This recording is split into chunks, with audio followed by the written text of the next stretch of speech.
time, we'd like to invite the senior choir members to the stage. Oh, sing us that star-spangled banner yet wave, o'er the land of the free, and the home of the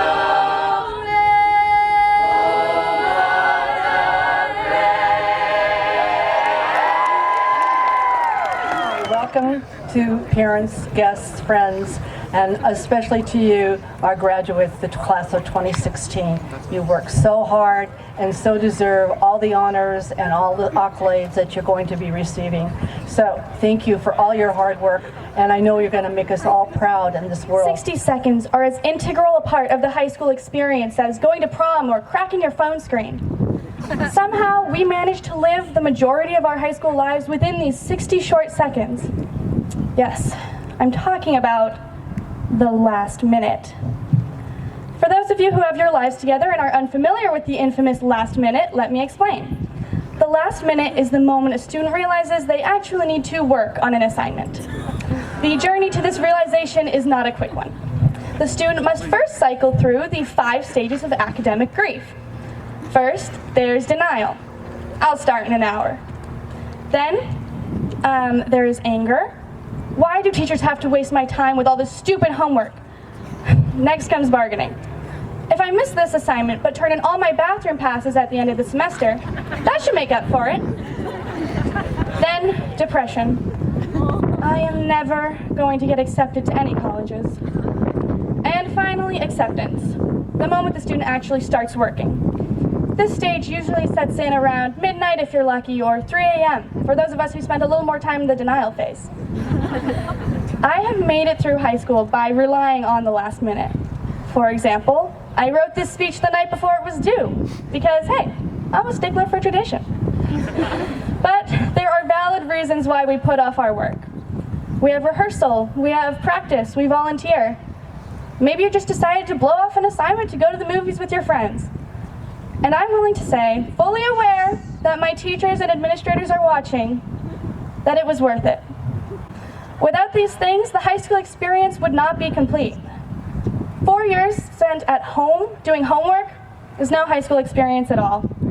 So we go to the games, we go to the shows, because we know that there will always be time for work in that magical haven of productivity, which we lovingly refer to as later. There's always gonna be another mountain. I'm always gonna wanna make it move.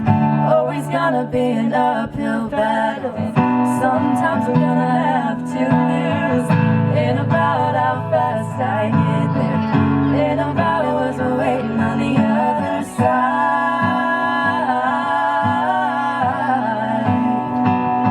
It's the climb. My youth is yours. Tripping on skies, sipping waterfalls. My youth is yours. Run away now and forevermore. My youth is yours. The truth so loud you can't ignore. My youth, my youth, my youth, my youth is yours.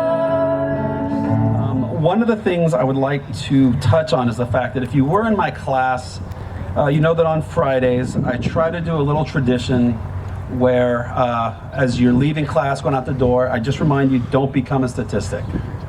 And this is something that that I was told when I was in your place many years ago. I'm not going to give you a number, but many years ago, my old PE coach, Fred Gibson, every Friday used to yell at us as we're walking out the door, don't become a statistic. Now, this is one of his really awesome pieces of sage advice. He said other things like, work it, don't wish it, quitters never win, winners never quit. My favorite, I think we're being invaded. No, okay. He didn't say that. No, he said, the other one was, oh, excuses are like armpits. We've all got them and they all stink. You know, a lot of good stuff that you can take with you through life. But the one that's really stuck with me and the one that really had an impact on my life then, and I hope has an impact on you guys now, is don't become a statistic. And now as you prepare to head out into the next stage of your life, I would hope that that one piece of advice don't become a statistic will continue to stick with you. Now we're going to get all Common Core on you. What exactly does that mean, right? Coach Gibson never actually told us what he wanted, what he meant. He kind of left it up to us to try to figure it out. And I respect him for that. I respect him that he never said, this is what I want it to mean. He wanted it to mean something to each and every one of us. And now I'm going to challenge you guys to think about how you cannot become a statistic. What does it mean? What does it mean in your own life? Now, to really connect with this social media age, hashtags and pop culture references will be used. Hashtag you're welcome. Now, I don't know if most of you guys know me, but hey, I'm Robert. We went to high school together. Good times. I love you! Well, guys, we made it. As a group, we did indeed start from the very bottom. Now the whole team is here.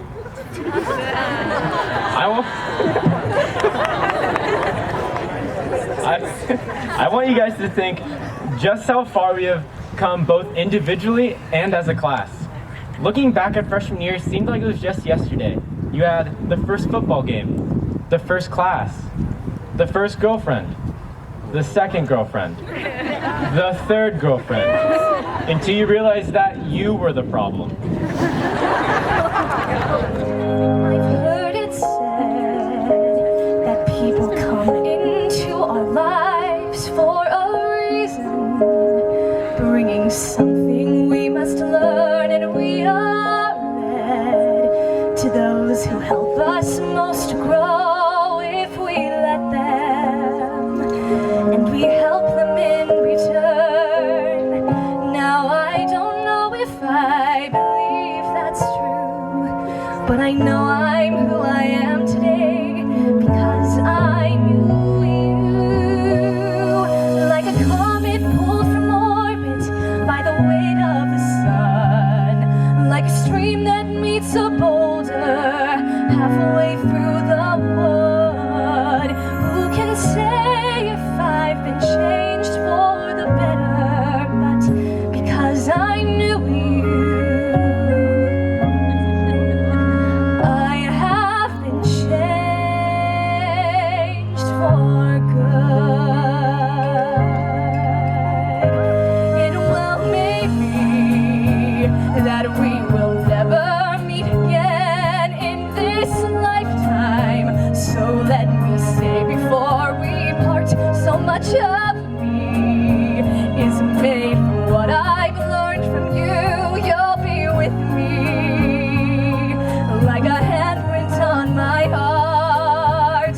And now whatever way our stories end, I know you have rewritten mine by being my friend. Like a ship blown from its mooring by the wind of the sea, like a seed dropped by a skybird in a distant wood. Who can say if I've been changed for the better? But because I knew you, I have been changed for good. Thank you. We have some of the most talented kids I've ever met in our top-tier drama program and on our improv team. One of our students has her photography hanging in Washington, D.C. And who could forget choir, who has won 5 national championships in our last 4 years here.